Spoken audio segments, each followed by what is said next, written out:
The beauty no man could win. The village of Amoni was a place where the sun always shone warmly, the rivers flowed with crystal clear water, and the laughter of children filled the air. But of all its wonders, none were as talked about as Zahara, a young woman whose beauty was said to be crafted by the gods themselves. Her skin gleamed like polished mahogany, her dark eyes held the depth of the night sky, and her smile could melt even the coldest heart. Young men from every corner of the land traveled to Amoni, hoping to win her hand in marriage. Some were wealthy traders, others were brave hunters, and a few were even sons of powerful chiefs. But Zahara turned them all away. Each rejection left the villagers puzzled. Women whispered that she was waiting for a man even greater than a prince. The elders shook their heads, warning that she might grow old and alone. Her father, Jabari, a skilled blacksmith, often worked late into the night, his hammer ringing against metal as he worried about his only daughter. Her mother, Sefiu, was a woman of strong opinions and sharper words. She had long dreamed of Zahara marrying into wealth, believing it was the only way to escape the struggles of their modest life. One evening, as the sun dipped below the hills, Zahara sat beneath a large baobab tree, weaving a small basket of reeds. Her best friend, Mosi, a girl with a kind heart and an adventurous spirit, plopped down beside her. "You're causing trouble again, Zahara," Mosi teased, grinning. "Half the village is talking about how you rejected Kofi today. You know he's the richest merchant's son, right?" Zahara sighed, shaking her head. "I know, but I don't want to marry a man just because he's rich, Mosi. I want to marry for love." Mosi smirked. "And what if love never comes?" Zahara smiled softly. "Then I will wait until it does." Mosi groaned dramatically, throwing her hands in the air. "You're too stubborn. You could be living in a big house right now, eating sweet mangoes all day." But Zahara only laughed, staring up at the sky. She didn't care about riches, she wanted a love that was real, a love that would set her heart on fire.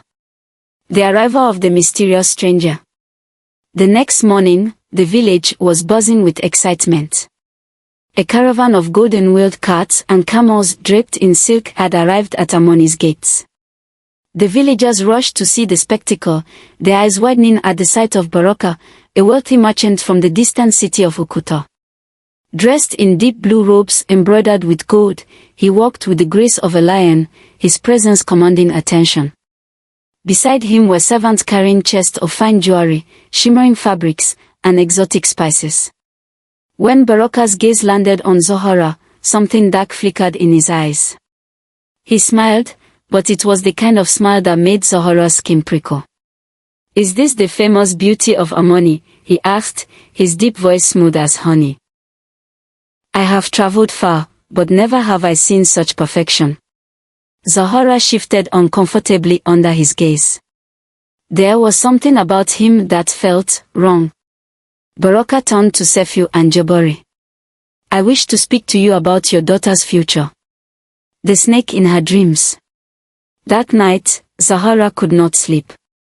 Something about Baraka unsettled her, though she couldn't explain why. As she finally drifted into a restless slumber, a bizarre dream took hold of her. She was standing in the middle of a dark, endless desert. The wind howled around her, carrying whispers she couldn't understand. When she looked down, the sand at her feet began to shift. From beneath the ground, a massive snake slithered out. Its scales were black as the night, its eyes glowed with an eerie yellow light, and its tongue flickered like a flame. It watched her. Not with hunger, not with anger, but with knowing. Then, in a voice that was neither human nor beast, it whispered, "Your fate has already been decided." Zahara jolted awake, her heart racing, her skin covered in sweat. The room was silent. The night was still. But somewhere deep inside, she knew, this was only the beginning. The stranger's proposal. The morning after the caravan's arrival, the air in Amoni was thick with anticipation. While the villagers went about their daily chores, whispers of the wealthy stranger's intentions circulated like a gentle breeze. Baraka wasted no time. With the assurance of someone used to getting his way, he approached Zohora's parents, his servants trailing behind him bearing gifts that sparkled under the morning sun. His offer was as audacious as it was alluring, a fortune vast enough to transform their entire village, in exchange for Zohora's hand in marriage. Sefiu's eyes lit up at the sight of the gold and jewels. She imagined a life of luxury and status, the envy of every mother for miles around. Such an offer is a blessing from the gods, she whispered to Jabari, her voice trembling with excitement. But Jabari, with his deep-set eyes and weathered hands, felt a cold dread settle in his stomach. He remembered Zohora's dreams, her hopes for a love that was true and pure. "We must consider what Zohora wants," he urged, his voice heavy with concern. As the conversation unfolded in the privacy of their modest home, Zohora stood outside under the shade of the same baobab tree where she had confided in Mosi. When her parents called her in to meet Baraka again, she could feel the weight of the impending conversation. Baraka's charm was polished, his words smooth as he spoke of the life he could offer her, a life of grandeur and ease. But Zohora's heart was unmoved. The unease she felt the night before, the sinister whisper of the snake in her dream, clung to her like a second skin. With a voice steadier than she felt, Zohora refused him. "I cannot marry someone I do not love," she said simply, her decision irrevocable. The refusal stunned Baraka, and his dark eyes narrowed slightly. It was not the response he was accustomed to, and certainly not the one he had traveled so far to hear. Sefiu's reaction, however, was explosive. After Baraka left, she turned on Zohora with a fury fueled by dashed hopes. "You have no idea what you're throwing away," she scolded, her words sharp as thorns. "You're not just denying yourself, you're denying all of us a better life." Her guilt-laden tirades became a relentless storm, battering Zohora's resolve.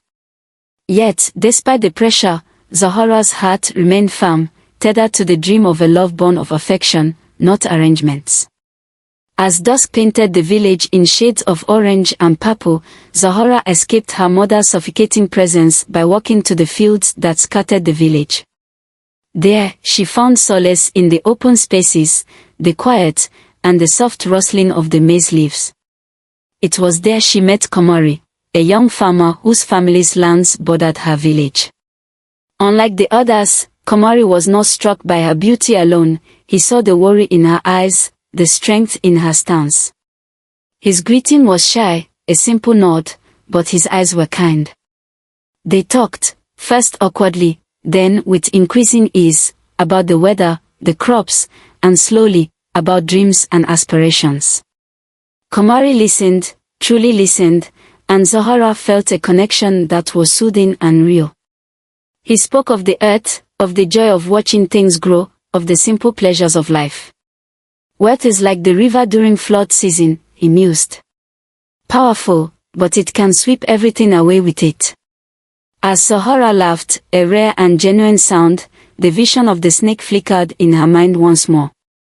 But this time, its voice was clearer, a hissing whisper that seemed almost like a warning, "Beware the gift of serpents." Shaken, she excused herself abruptly, leaving a puzzled Komori watching her hasten back to the village. That night, Zohora lay awake, the snake's cryptic warning echoing in her mind, and Komori's honest smile lingering in her thoughts. The two images battled within her, one dark and foreboding, the other bright with potential. The forbidden love. The days following Zohora's refusal of Baraka's proposal were filled with a mixture of stolen joy and simmering tension.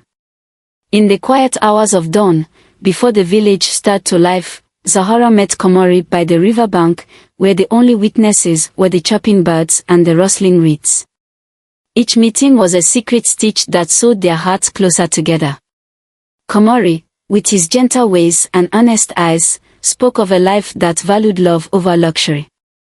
"My wealth is not in coins but in the richness of the soil and the happiness of simple days," he told her, his hand brushing hers. Zahara felt a truth in his words that resonated deep within her soul.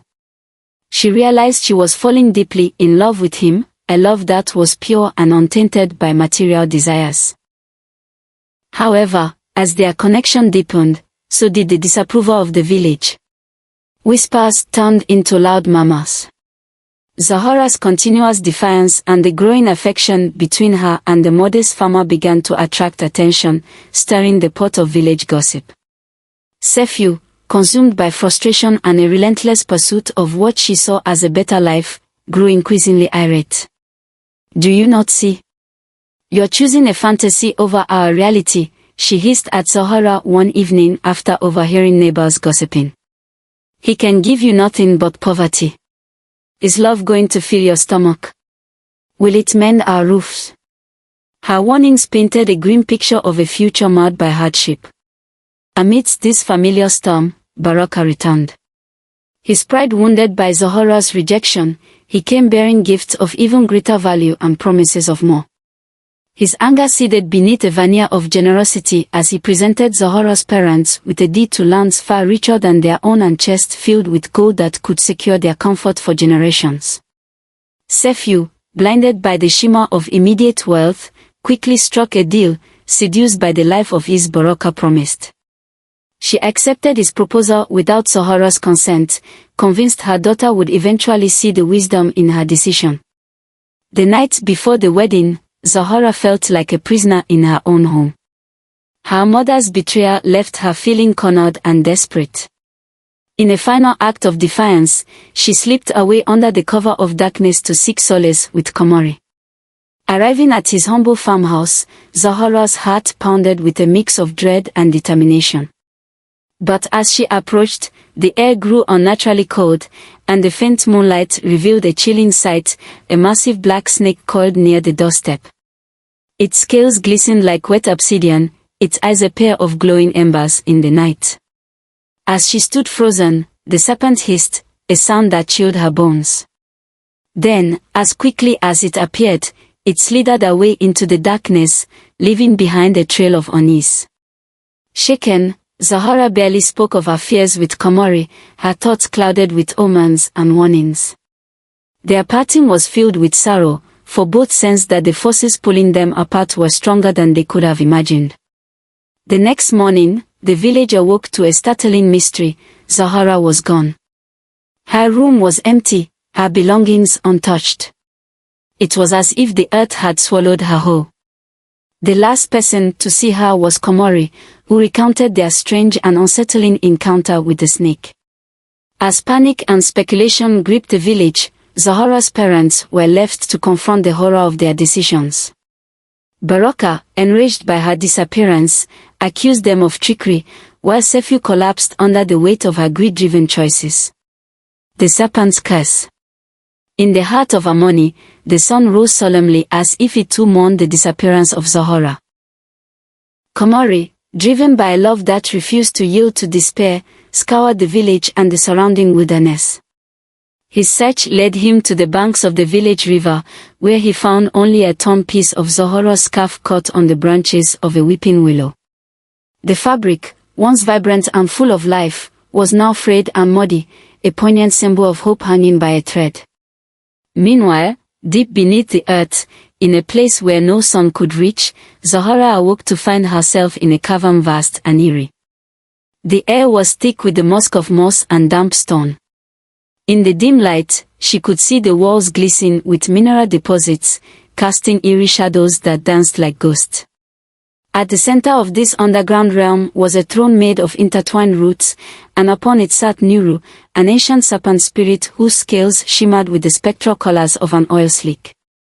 Nuru's eyes were ageless pools reflecting a wisdom and wrath born of centuries.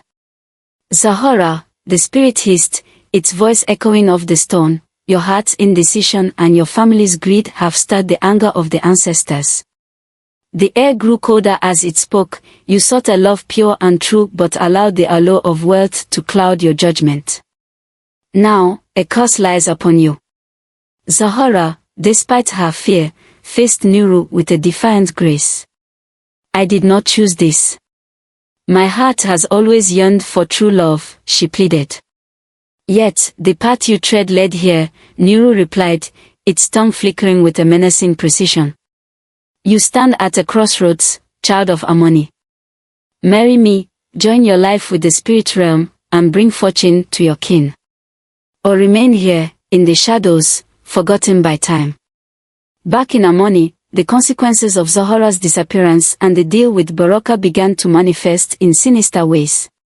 The wealth that Sefiu had so coveted turned to dust before her eyes. Gold coins crumbled into coarse sand slipping through her fingers, and the luxurious fabrics turned to tattered rags. Worse still, a plague of snakes infested their home, slithering through the cracks in the walls and the floors, turning their once comforting abode into a den of hissing terror. The villagers, steeped in the superstitions of their forebears, whispered fearfully that Zohra was taken as a direct punishment for her family's avarice. Sefiu, racked with guilt and fear, became a shadow of herself, haunted by the very wealth she had sought. Amidst this turmoil, Komari refused to give up hope. Armed only with his love for Zohra and the haunting image of the serpent from that fateful night, he resolved to rescue her. Consulting the village elder, a wise old woman known as Mama Esh, he learned of an ancient prophecy about the spirit serpent that bound itself to a human soul every century to maintain the balance between the material world and the spiritual realm.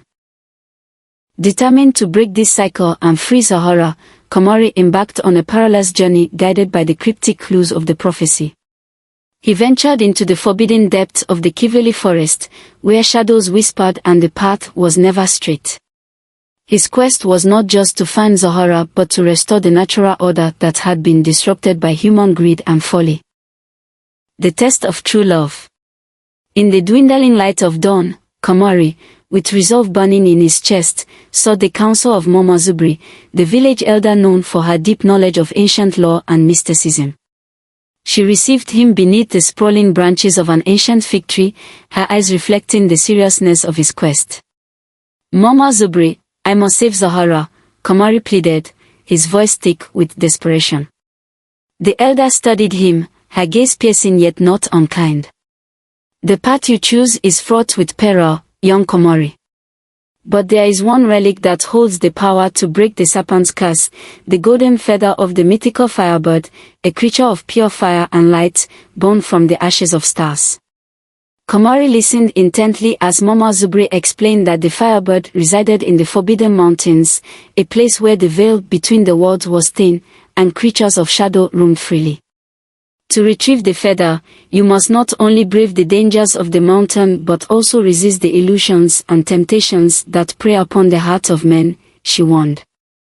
With only a simple talisman for protection, a gift from Mama Zubri, Komari set out towards the Forbidden Mountains. The journey was treacherous, the paths were littered with thorns, and the air grew thinner with each step. He encountered creatures of nightmare, spectral wolves with eyes of fire, and shadows that whispered doubts meant to turn him back. Meanwhile, deep within the cavern, Zohra's plight grew more dire. Her skin began to harden, scales shimmering with a sinister beauty as Nuru's curse slowly claimed her. The serpent spirit, Nuru, appeared to her often, manifesting visions of a life filled with unimaginable wealth and power, where she was revered and adored. Embrace your destiny, Zohra. Rule by my side as a queen of realms both seen and unseen, Nuru tempted, his voice a melody of dark promise. Yet, with each vision that tempted her, Zohra held onto the memory of Komari's unwavering love. She remembered his kind eyes, his gentle strength, and the way he loved her, not for her beauty, but for her spirit. It was this love that kept her human heart beating, resisting the transformation that threatened to erase who she once was. After days of perilous travel, Komari reached the summit of the mountain. There, bathed in the ethereal glow of the moon, he found the firebird, its feathers a tapestry of flames dancing in the cold air. The creature, sensing his pure intent, offered one of its golden feathers, a gift of light against the darkness. But as Komari descended the mountain, his final challenge awaited. Baraka, revealed in his true form as an evil spirit who fed on greed and despair, blocked his path. "Foolish boy," Baraka sneered, his form shifting between man and shadow, "you cannot hope to change fate with a feather." The battle was fierce. Komori, armed with the golden feather and his unyielding courage, fought as both warrior and protector. Each strike from Baraka was met with the light of the firebird's feather, which burned away deceit and shadow with the purity of its blaze. Exhausted but victorious, Komori finally banished Baraka's dark essence with a final, resounding blow that lit up the night sky like a new dawn. With the feather secured and his love for Zahara as his guiding force, Komori rushed back to the village, desperate to reach Zahara before the curse consumed her completely. The breaking of the curse. With the golden feather of the firebird clutched tightly in his hand, Komori raced through the labyrinthine passages that led to the hidden cavern where Zahara was held captive. His heart pounded with a mix of dread and determination, fearing he might be too late. As he entered the cavern, the sight that greeted him was heart-wrenching. Zahara, once vibrant and full of life, now lay still, her body almost completely transformed into that of a serpent. Scales glistened under the cavern's eerie light, covering her skin like a diamond armor. Yet, in her eyes, those deep, expressive eyes, there flickered a faint glimmer of hope. Without hesitation, Komori stepped forward, his resolve as firm as the mountains he had traversed. He gently placed the golden feather on Zahara's forehead. The effect was instantaneous and miraculous. Light emanated from the feather, enveloping her in a warm, golden glow. The transformation halted, and slowly, the scales began to recede, revealing the woman he loved. As Zahara returned to her human form, the cavern itself reacted violently. Nuru, enraged by the breaking of his curse, manifested in full fury.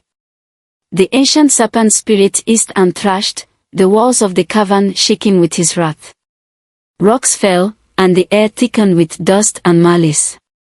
But Komori and Zahara, united in their love and newfound strength, stood together.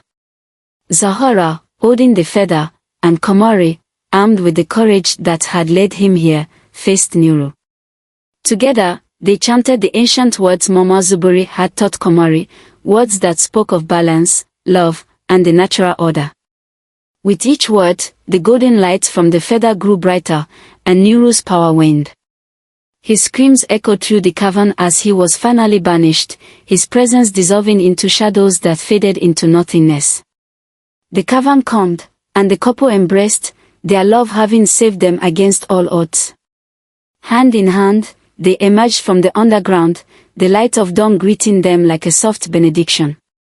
Returning to Amoni, they found the village forever changed. Sefiu and Jabari, their spirits broken by the ordeal, greeted their daughter with tears and open arms, regret etching their faces. They had learned the harsh truth that no wealth could substitute for the love and well-being of family. The village, having witnessed the consequences of greed, welcomed Zahara and Komori back not as outcasts, but as heroes who had overcome the darkest of forces. Their story became a legend, a lesson of love's triumph over greed. Zahara and Komori's wedding was a celebration of true love and integrity. It was attended by every villager, who saw in their union a promise of better days. As they exchanged vows beneath the ancient baobab tree, the same tree under which Zahara had once shared her fears and dreams, the village rejoiced. From that day forward, the tale of Zahara and Komori was passed down through generations in Amoni. It taught that while wealth could build houses, only love and integrity could build a home. It warned of the dangers of valuing wealth over love, and it celebrated the virtues of courage, truth, and the enduring power of the human heart. The end.